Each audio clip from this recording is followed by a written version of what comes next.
mañana un estudio nuevo en la epístola de Pablo a los Efesios. Y entonces les ruego a Gerardo que venga y nos acompañe con la lectura de esta porción. Vamos a leer desde el primer versículo hasta el versículo 14. Pónganse de pie, amados.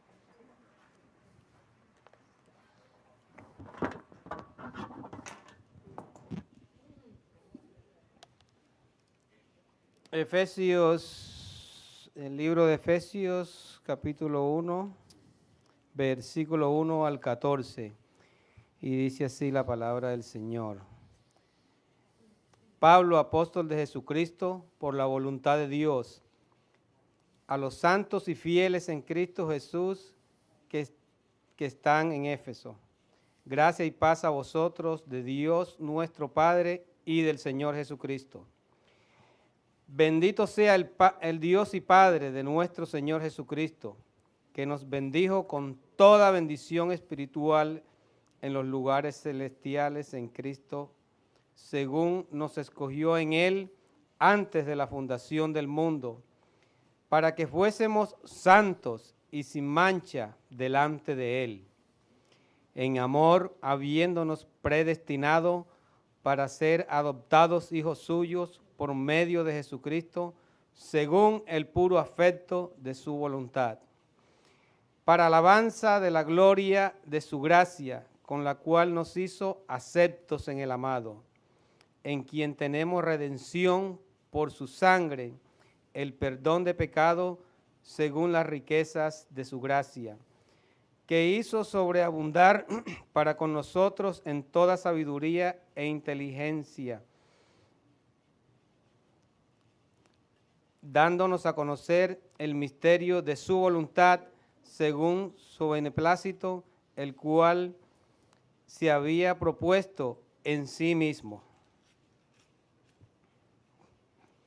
de reunir todas las cosas en Cristo, en la dispensación del cumplimiento de los tiempos, así las que están en los cielos como las que están en la tierra. En Él asimismo tuvimos herencia, habiendo sido predestinados conforme al propósito del que hace todas las cosas según el designio de su voluntad, a fin de que seamos para alabanza de su gloria, nosotros los que primeramente esperábamos en Cristo.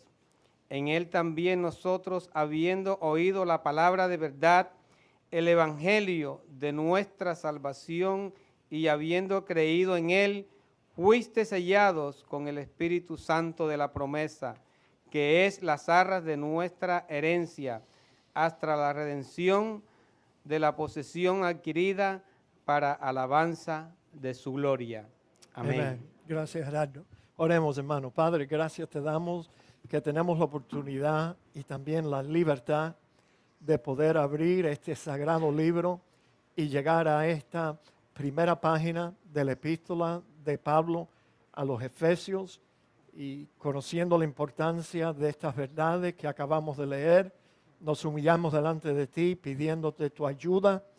Tu Espíritu Santo es el único que puede poner nuestra mente en disposición para poder escuchar, entender y también pueda hacer su obra en nuestros corazones para que estemos dispuestos a aceptar tu revelación. Y te pedimos, oh Dios, que todos nosotros podamos rendirnos ante tu soberanía y reconocer lo que tú has hecho por nosotros y por qué lo tuviste que hacer así. Te pedimos que nos acompañes, oramos por nuestro hermano Oscar y todos los enfermos que están en la lista, en el boletín, pidiéndote, Señor, que tú les ayudes para que puedan recuperar la salud. En el nombre de Cristo te lo pedimos. Amén. Amén. Amén. Muy bien, amados, tomen asiento. Hay muchos que consideran que la epístola de Pablo a los Efesios fue la epístola más importante de todos los escritos del apóstol. De todas las epístolas de Pablo, se ha escrito que Juan Calvino, esta era su favorita epístola. de Pablo, tiene que ser. Hubo otro reformador en la antigüedad, en esos años de la Reforma, llamado John Knox, Juan Knox, y se dice de él que cuando él estaba muriéndose en su lecho de muerte varios días, él pedía a un amigo que le leyera los sermones de Calvino acerca de esta epístola de Pablo a los Efesios. También se pudiera mencionar, no sé si ustedes han visto la película o han leído el libro El progreso del peregrino. Se la vamos a tener que mostrar aquí un día en una noche de fiesta. Progreso del peregrino. Se dice que John Bunyan, el autor de esa alegoría, sacó mucho de su inspiración para ese libro de la epístola de Pablo a los Efesios.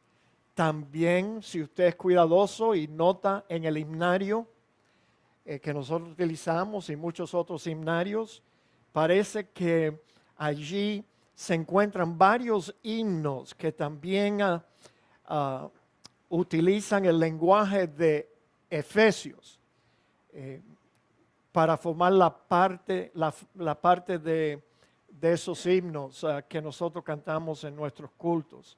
Así que estamos ante una epístola muy importante. La gente cree que esta es la principal del apóstol Pablo. Yo hubiera dicho que la epístola de Pablo a los romanos es también una epístola donde él trató estos mismos asuntos. Pero bueno, se reconoce que esta es la principal obra del apóstol Pablo. Así que vamos a tomarlo con calma. Yo creo que yo no tengo que decirles a ustedes que nos va a tomar más de una sola sentada entender lo que el apóstol Pablo escribió en este primer párrafo de su epístola. Es imposible poder cubrir a todo lo que tenemos aquí delante. Así que déjenme señalar algunas cosas. Se considera que Efesios fue una de las epístolas que el apóstol Pablo escribió desde la prisión. Y bueno, en el capítulo 3, versículo 1, él mismo se llama prisionero de Cristo. En el capítulo 4, versículo 1, él se llama preso en el Señor. Y en el capítulo 6 y versículo 20 de esta obra, él se llama un embajador en cadenas. Así que los eruditos generalmente están de acuerdo en que Efesios fue escrita por Pablo durante su primer encarcelamiento en Roma. Así que eso pusiera la fecha de Efesios en el año 61 a 63 DC. En esa misma época de encarcelamiento, el apóstol Pablo escribió Filipenses, Colosenses y Filemón. Así que le escribió 4 epístolas en el tiempo que él estuvo encarcelado. Los primeros lectores de la epístola vivían en Éfeso, pero parece ser que esta carta fue una carta circular, una carta que probablemente llegó primero a los Efesios y después fue circulada por todas las iglesias de Asia. Y esto se puede ver claramente en que no se hace ninguna referencia personal, como Pablo acostumbraba en sus otras epístolas. Solamente se mencionan 3 nombres en esta epístola. Uno es el Señor, el otro es Pablo y el otro es Tíquico, que fue el portador, el cartero que les llevó la carta allí a Éfeso. Entonces la ciudad de Éfeso también, para darle un poquito de trasfondo, era una ciudad principal de la provincia de Asia. Es más, era una ciudad de puerto, había un puerto. Y entonces el apóstol Pablo posiblemente entró en Éfeso primero para llevarles el evangelio y después se establecieron otras iglesias en otras áreas de allí. La iglesia de Éfeso, que era la más importante de la región, probablemente recibió esta carta primero. Y bueno, después quizás se circuló por toda Asia y después se llevó de nuevo, se devolvió la epístola a Éfeso, donde se guardó allí. Y es por eso que llegó a ser conocida como la epístola de Pablo a Éfeso. Pero más bien fue una carta parecida a las cartas que escribía el apóstol Pedro. La epístola universal era una carta para mucha gente y no solamente para los ciudadanos allí en Éfeso. Ahora, la ciudad de Éfeso en aquellos tiempos estaba situada en la costa occidental de lo que ahora es el país de Turquía. Y estaba a 240 kilómetros al este de Atenas. Y desde tiempos antiguos, Éfeso había sido una ciudad de mucha importancia, pero llegó a ser reconocida durante el Imperio Romano como la metrópoli suprema de Asia, la ciudad más importante, una ciudad metropolitana. Probablemente sobrepasaba la población en Éfeso a más de 350 habitantes. Y en aquella época, that's a big city, una ciudad grande. Allí era el centro del culto a Artemisa, o la gran diosa Diana, la diosa de la fertilidad. Y allí se fabricó el templo de Artemisa, que fue considerado como uno de los 7 maravillas del mundo antiguo. El templo era 4 veces más grande que el Parteón de Atenas. Y se dice que tardaron 220 años en fabricar esa gran estructura que le fabricaron a esa diosa pagana. Efesios es una epístola profundamente doctrinal, pero a la vez es práctica. Ustedes van a notar conmigo que en los primeros 3 capítulos el apóstol Pablo desarrolló la parte doctrinal de la epístola. Y luego en los últimos 3 fue la parte práctica. Primero la doctrina y después la aplicación de esa doctrina en nuestras vidas. Hay gente que piensa que uno no debe enseñar doctrina. Increíble. Yo sé que hay gente que se quejan de este servidor de que yo enseño doctrina en la radio y ya me han llamado la atención una vez y me han dicho que usted puede enseñar doctrina en su iglesia, pero no en la radio. Me pareció a mí extraño eso cuando el apóstol Pablo le dijo a Timoteo, reprende, exhorta con toda doctrina. La doctrina es lo más importante, mis amados hermanos, en la vida de un cristiano. Y bueno, gracias le damos a Dios que tenemos la oportunidad. Todavía no me han votado de Radio Luz. ¿Qué te parece? Qué bueno. Me alegro tanto. Me alegro. En cualquier momento yo estoy esperando que suene. Esta semana sonó el teléfono, pero era que no había pagado la cuota. Pero ya me lo recordaron y ya enseguida le enviamos un cheque. Pero bueno, mis amados hermanos, el tema central de la epístola, el que sobresale más, es el eterno propósito de Dios y el lugar que tiene Cristo y el lugar de su pueblo en ese propósito eterno de Dios. Ahora, casi en todas las epístolas que hemos estudiado de Pablo, hemos visto que el apóstol Pablo comenzaba la epístola con una acción de gracias, pero aquí es diferente, porque aquí vemos que el apóstol Pablo comenzó esta epístola con una alabanza, es un himno de alabanza. Las acciones de gracias de Pablo no aparecen hasta el versículo 15 del capítulo 1. Usted lo puede ver allí fácilmente. Pero lo primero era una alabanza. Y creo que debemos de considerar 2 asuntos antes de comenzar a interpretar esa alabanza.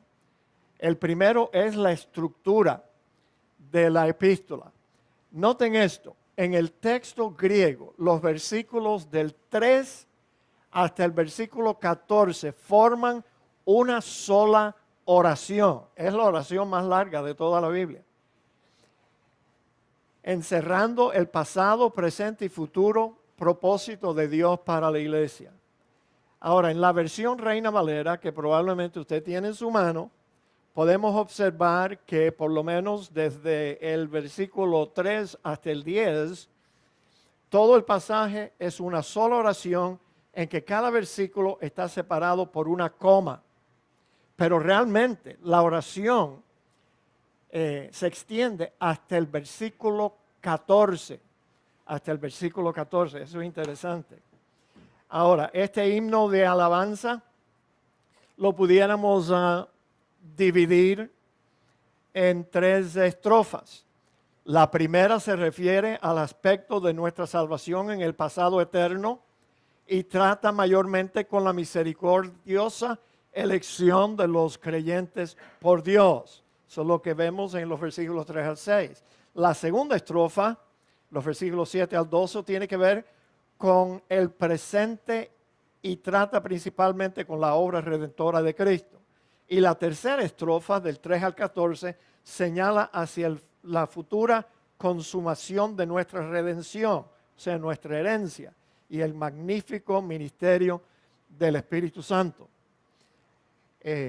Noten también que cada estrofa termina casi con las mismas palabras de alabanza. Versículo 6 termina diciendo, para alabanza de la gloria de su gracia.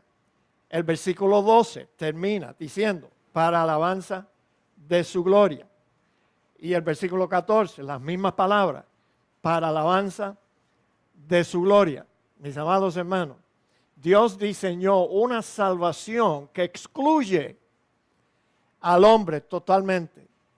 Y al final de todo, Dios es el único que va a recibir gloria por la forma en que Él tuvo que moverse para salvar a los pecadores. Si usted está pensando ya, bueno, Señor, ¿por qué tú no dejaste que cada hombre decidiera por su propia cuenta si quería ser salvado o no? Yo te puedo decir que si Dios no se hubiera movido a través de su soberana elección, ningún hombre jamás hubiera venido a Dios por su propia cuenta. No hubiera venido. Así que nadie se hubiera sido salvo. Entonces eso es lo importante reconocer de esta doctrina que vemos en este pasaje que estamos estudiando.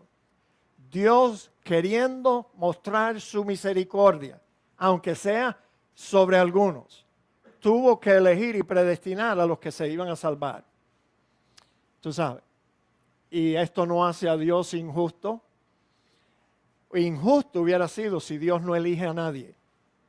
Porque vuelvo y te repito, si Dios no hubiera elegido a nadie, nadie hubiera sido salvo.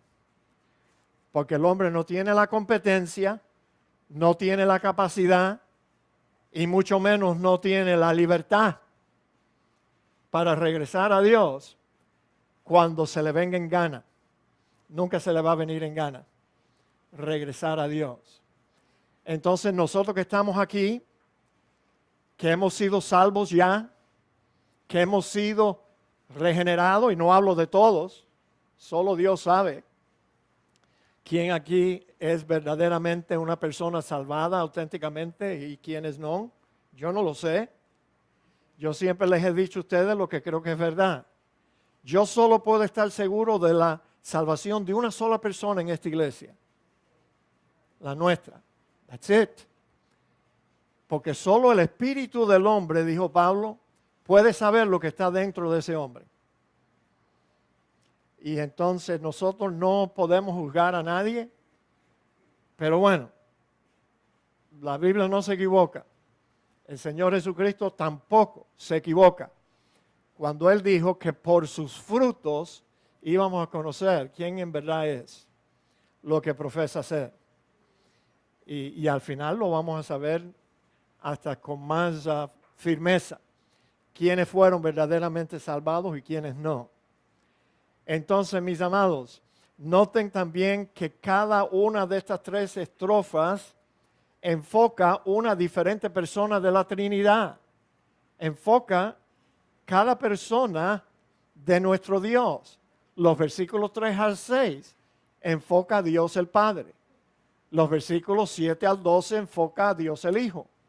Y los versículos 13 al 14 enfoca el ministerio del Espíritu Santo. Es increíble. Bueno, lo creemos porque creemos en la inspiración de Dios. A Pablo no se le hubiera ocurrido escribir estas palabras. Él estaba siendo inspirado. ¿Cómo él supo todo eso?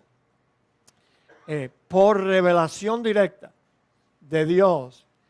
Y después él lo escribió. Ahora, si usted estudia la Biblia, usted va a notar, igual que nosotros, que cada pasaje de la Escritura nos dice algo acerca de Dios o nos dice algo acerca de nosotros o nos dice algo que Dios quiere que hagamos o nos dice algo que Dios quiere que dejemos de hacer.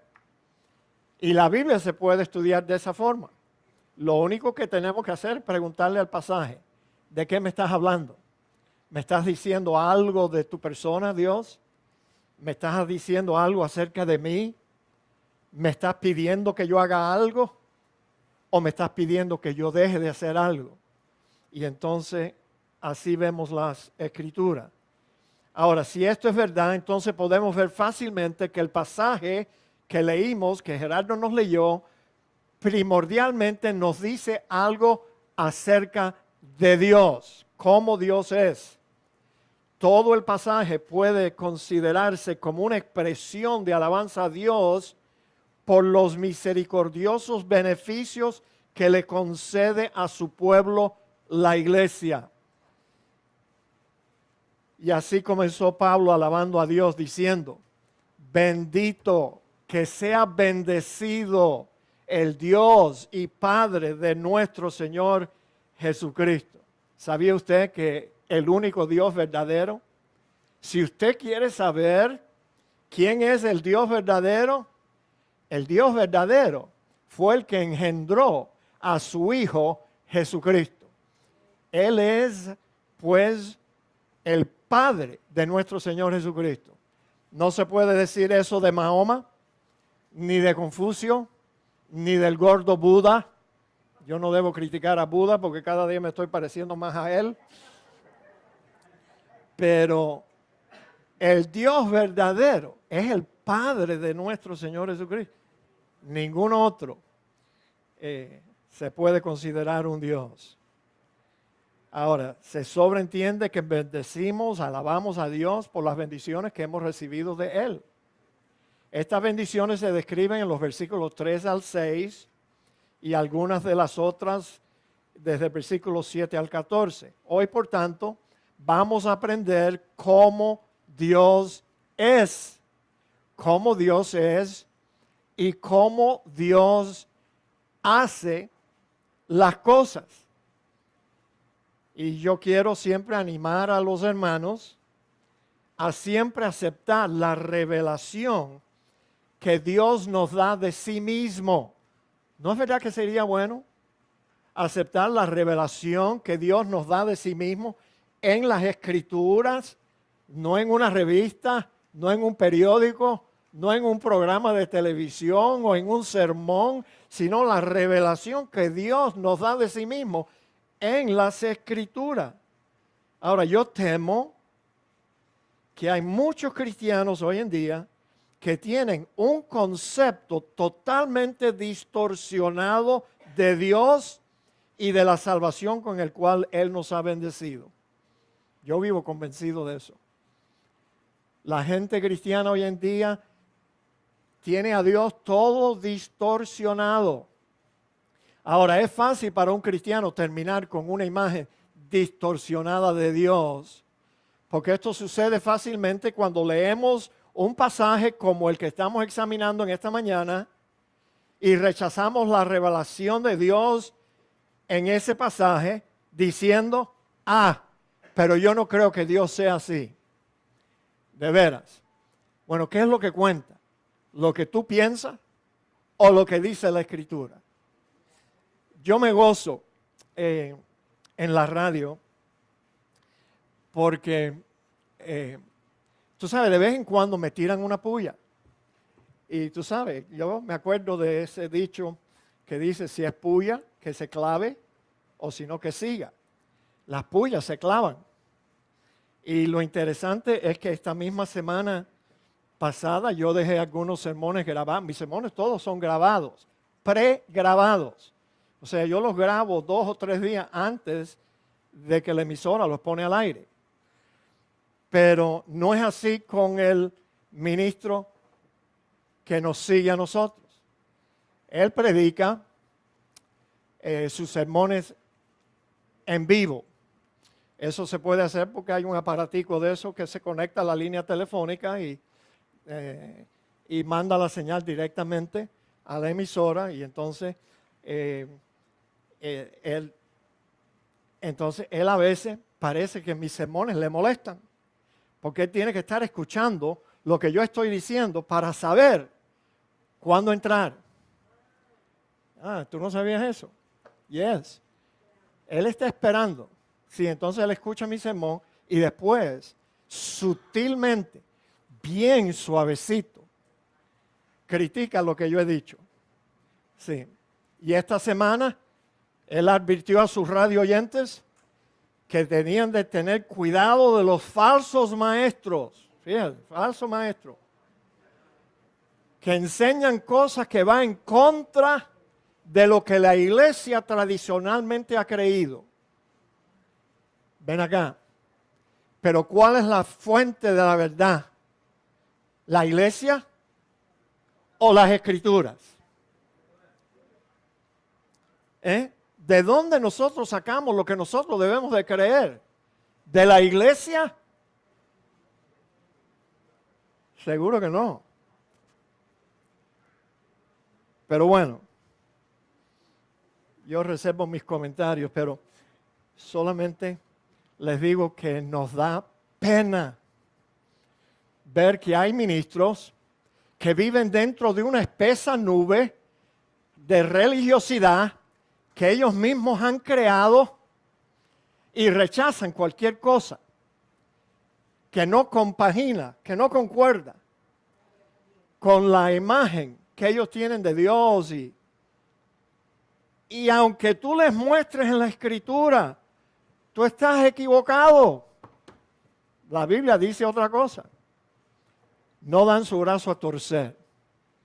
Porque ahí dentro de esa nube espesa, a muchos ministros les gusta alimentarse del cuento, del invento, del engaño y del error. Y ellos están felices ahí comiendo gofios, tú sabes, comiendo gofios. Rechazando las Escrituras, rechazando la verdad de Dios, y ellos viven dentro de ese bubble, de esa nube, y cualquiera que trata de penetrar esa nube, entonces es un falso maestro, es un hereje. Pero bueno, qué lástima.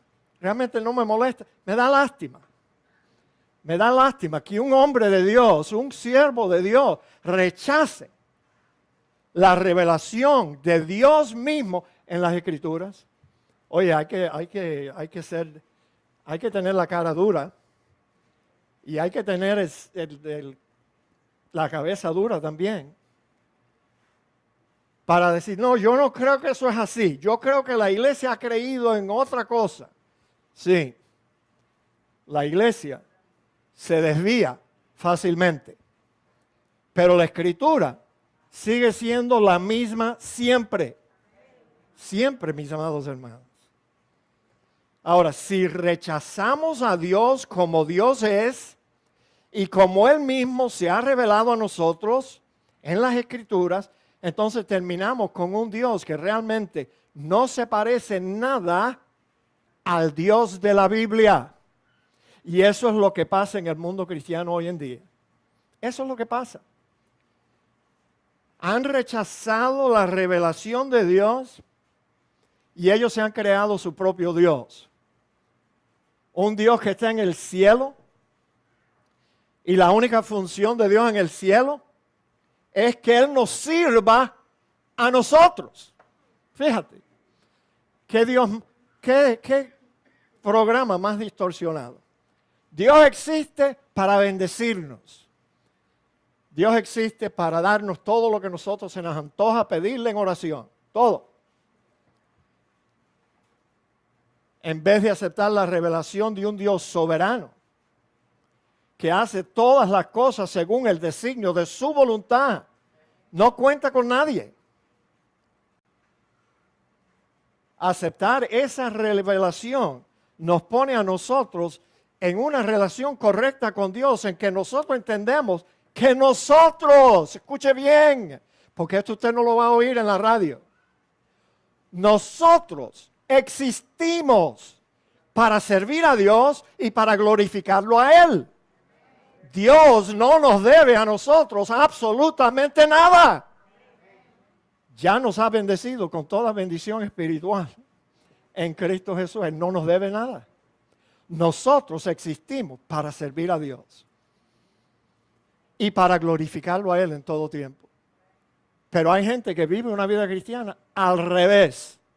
Dios existe para servirme a mí, para que me quite todos mis dolorcitos de artritis, que yo te aseguro que no te los va a quitar. Tú te vas a morir con esos dolores, igual que todos los demás seres humanos. Dios existe para sanarme cada vez que yo estornudo con un catarrito. Dios existe para darme una vida fácil, llena de riqueza y prosperidad. Baloney. Dios no existe para nada de eso. Si Dios nos bendice con algo, además de todas las bendiciones que ya hemos recibido, oye, considérate dichoso. Porque esa es como la crema encima del cake. ¿Me entienden?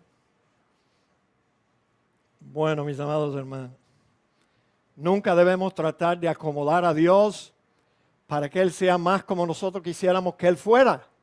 No. Sino que debemos ajustar nuestro concepto de Dios por la imagen que Él nos da de sí mismo en las Escrituras. Tenemos que ajustar. No, oye, yo estaba equivocado. Dios no es así. Noten esta descripción de las bendiciones divinas que ya hemos recibido. Si tú eres salvo, esto aplica a tu vida. Si no eres salvo, esto no aplica para nada. Dice así: bendito sea el Dios y Padre de nuestro Señor Jesucristo, que nos bendijo con toda bendición espiritual en los lugares celestiales en Cristo, según nos escogió en Él antes de la fundación del mundo, para que fuésemos santos y sin mancha delante de Él, en amor, habiéndonos predestinado para ser adoptados hijos suyos por medio de Jesucristo, según el puro afecto de su voluntad, para la alabanza de la gloria de su gracia, con la cual nos hizo aceptos en el amado. Nos hizo aceptos en Cristo. Este es uno de los pasajes más significativos de toda la Biblia, señores, porque nos enseña una verdad acerca de Dios que nosotros no queremos aceptar. No queremos que Dios sea así. Realmente este pasaje no es difícil de interpretar, no es difícil de entender, pero desafortunadamente nos resulta ser uno de los pasajes más difíciles de aceptar. El problema es que nos es difícil aceptar que nuestro Diosito no sea como yo me lo había imaginado. Entonces, mis amados hermanos, se nos hace difícil aceptar simplemente porque nos revela algo de Dios que no pega con el concepto, el preconcepto que queremos sostener acerca de Dios. Se revela contra la tradición de la iglesia, cómo la iglesia interpretaba a ese Dios. Y este pasaje pone todo eso boca abajo y exalta a Dios. Pero para aquellos que Dios en su gracia ilumina y les da un corazón dispuesto para recibir esta revelación de Él. Esta verdad que está en este pasaje, una vez entendida y aceptada, llega a ser una de las verdades más iluminantes y transformadoras de toda otra creencia, mis amados hermanos. Vuelvo y repito. Esta verdad, una vez entendida y aceptada, llega a ser una de las verdades más iluminantes y más transformadoras de toda otra creencia que podemos tener. This is it. Aquí está. Ahora, nosotros hemos llegado a poner esta doctrina de elección y predestinación. Yo quiero que ustedes entiendan lo que esta doctrina significa para nosotros. Nosotros hemos llegado a poner la doctrina de elección y predestinación como la doctrina principal de nuestra estructura doctrinal. Llamamos a esta doctrina como la columna de nuestras creencias. Esta es la columna. ¿Usted sabe cómo es la columna del ser humano, el esqueleto? De esa columna que usted y yo tenemos, gracias a Dios, si no fuéramos un bol de hielo, si no tuviéramos una columna, de esa columna salen todos los nervios de todo el cuerpo, los de arriba y los de abajo, todos. Y entonces la doctrina de la soberana elección y predestinación de Dios, de los que se salvan, esa es nuestra columna. Esa es la cosa principal. Esa fue la cosa que tomó a este pecador y me llevó a tierra.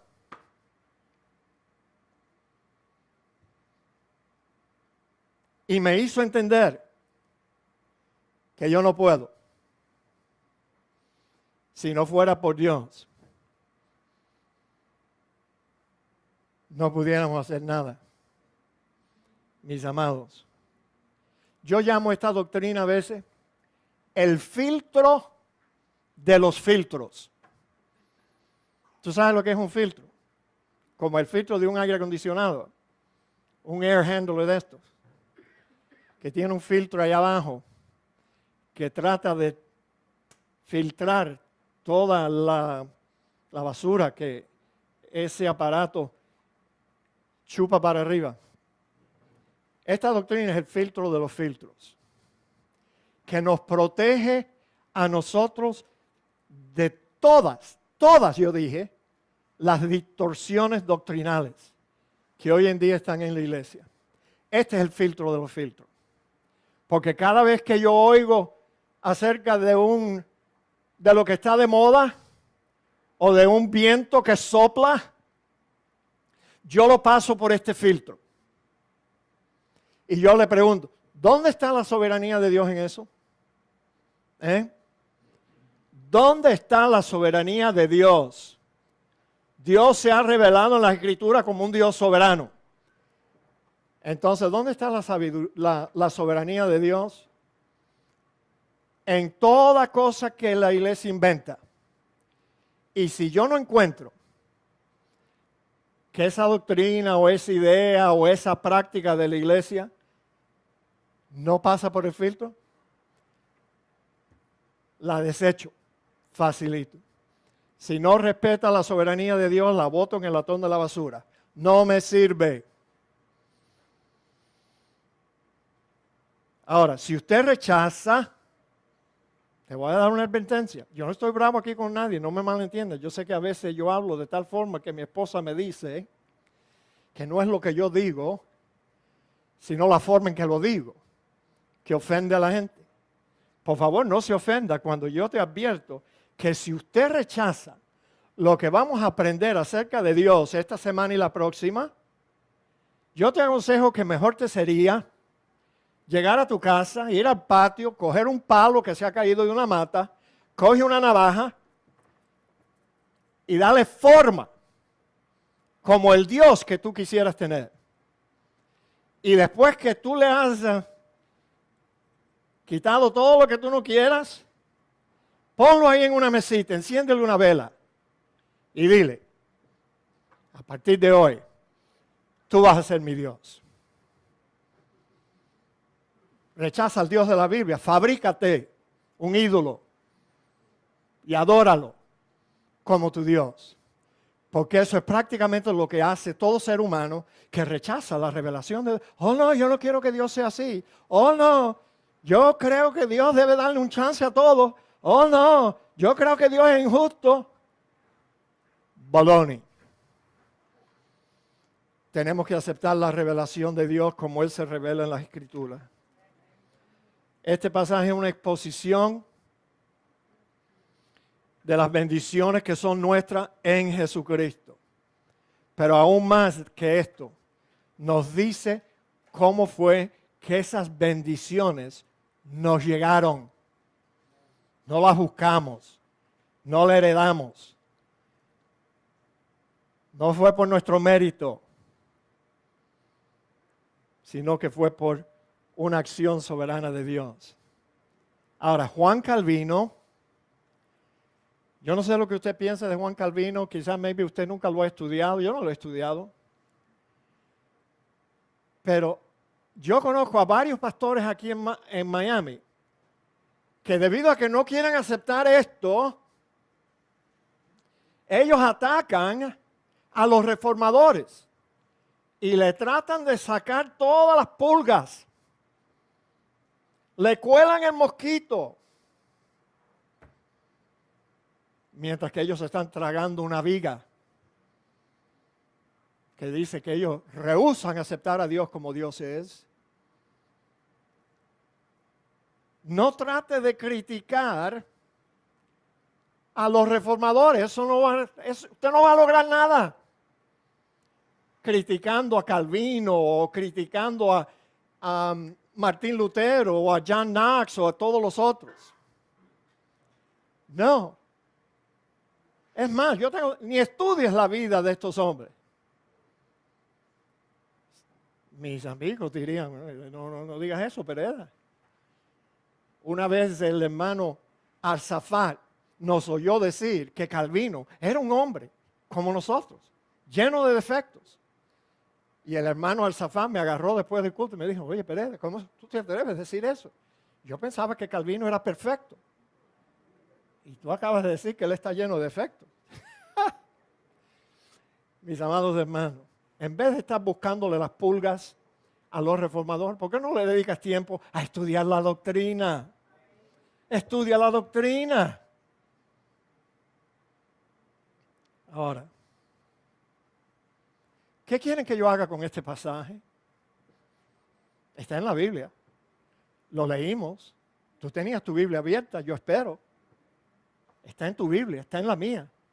¿Qué tú quieres que yo haga con este versículo? Con estos versículos, con esta alabanza. ¿Que la arranque de la Biblia? ¿Qué tú quieres? ¿Que yo la salte? ¿O que yo diga, ay, yo lo siento hermano, pero esto es tan difícil que yo no lo comprendo y yo no puedo enseñar algo que yo mismo no comprendo, así que vamos a saltarlo? Yo oí un pastor bautista decir eso una vez. Sí, que no podía enseñar algo que él no entiende. Tú sabes lo que hace que la mente de un ser humano se troque ante estas verdades. Cuando nosotros las rechazamos y tratamos de defender al Dios que nosotros hemos fabricado. Entonces sí que no concuerda. No concuerda con mi Diosito. Mi Diosito no es así. Bueno, probablemente sea que no es así. Pero el Dios de las Escrituras, Él se ha revelado así. Ya tenemos que terminar. Juan Calvino dijo acerca de este pasaje que está aquí para despertar gratitud en el corazón de los creyentes. Está aquí para inflamarnos de gratitud, para llenarlo hasta rebosar de esta disposición.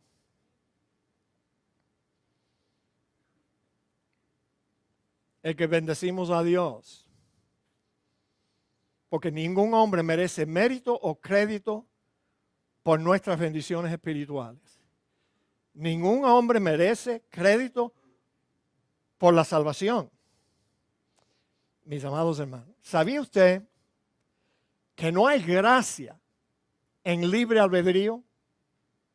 Esa no es una salvación de gracia, por gracia. No, la gente que cree en libre albedrío, ellos piensan que ellos obtuvieron la salvación cuando ejercieron su libre albedrío para escoger a Dios y ser salvo por Él. ¿Sabe qué? Examine eso. Páselo por el filtro. Libre albedrío no es una salvación que pega con un don de la gracia de Dios. Libre albedrío pega, ¿tú sabes qué? Perfectamente con una salvación basada en los méritos del ser humano, en las obras del ser humano. Porque el libre albedrío dice, no, tú tienes la capacidad, tú eres competente, tú puedes escoger a Dios. Y lo único que tú tienes que hacer para ser salvo es aceptar a Jesucristo como tu Salvador. Si eso es verdad, entonces la salvación no es por gracia, sino que la salvación es un premio para aquellos que ejercen su libre albedrío. Es un premio. Sí, yo lo obtuve cuando yo ejercí mi libre albedrío. ¿De veras? Entonces ese es el premio que Dios le da a todos los que ejercen su libre albedrío. Y yo te digo que no hay ninguna gracia en el libre albedrío. No. Es un mérito, es una obra humana, pero no tiene que ver nada con la gracia. La salvación solamente puede ser de gracia cuando la salvación comienza con Dios. Si comienza contigo, yo te veo mal. Si tú piensas que la salvación comenzó con algo que tú hiciste, te veo mal. Porque estás ignorando el pasado eterno. Y vas a estar viviendo una vida cristiana distorsionada, pensando que todo depende de mí. Yo hago y yo recibo. Yo recibo porque yo soy algo, o yo hago algo, o porque yo soy mejor que otros. Lo único que el libre albedrío hace es exaltar al ser humano por encima de Dios. La doctrina de elección y predestinación es como un quiropráctico que toma a una persona que se quedó pensando cuando fue salvado que todo fue por algo que él hizo. Y luego tú abres las escrituras, comienzas a ver la revelación de Dios y te das cuenta, caramba, no empezó conmigo, sino que fue Dios. La doctrina de elección y predestinación exalta a Dios. La doctrina del libre albedrío exalta al ser humano. Yes, we can, decía el presidente, what's his name? Obama. Yes, we can. Eso es lo que dice el libre albedrío. Yes, we can. Y la Biblia dice del hombre, no, you can't. You can't. Porque eres un esclavo del pecado y de la maldad. And you can't. Nunca vas a poder llegar a Dios como Dios quiere que tú llegues a Él. Por tu propia fuerza. O por tu propia motivación, tu propio deseo. O por tu libre. La Biblia nunca habla del ser humano como un agente libre, sino que siempre presenta al ser humano como un esclavo de su naturaleza pecaminosa. Un esclavo que necesita ser redimido por otro, que necesita la ayuda de un Dios soberano que lo pueda realmente librar de esa esclavitud del pecado, le pueda abrir los ojos y pueda poner dentro de su corazón el deseo que no estaba allí de regresar a Dios y ser salvo por Él. Ahora, ¿por qué eso es difícil de entender para muchos? ¿Por qué es difícil de entender? Te digo que no es difícil de entender. Es difícil de aceptar. Aceptar. Esta doctrina, con esto termino, le da el golpe más fuerte al orgullo y al ego humano que ninguna otra verdad. Esta doctrina pone al ser humano en su lugar y exalta a Dios en el lugar que Él siempre ha tenido. Él siempre ha estado exaltado. Pero esta doctrina te va a humillar como me humilló a mí, me sigue humillando todos los días. Soy humillado sabiendo que no soy yo, que yo no merezco estas bendiciones, nunca las merecí. ¿Y sabe qué? Yo vivo convencido que nunca las tengo que merecer, porque son un regalo de Dios, un don de Dios. Y lo que hacemos desde el día que fuimos salvos, no lo hacemos para alcanzar un beneficio de Dios. Lo hacemos porque ya esos beneficios nos alcanzaron a nosotros. That's it. Oremos. Padre, gracias te damos por lo que hemos visto hoy. Tráenos de nuevo para entrar de lleno en este pasaje y examinarlo más cuidadosamente. Te lo pedimos en el nombre de Cristo Jesús. Amén. Amén. Hoy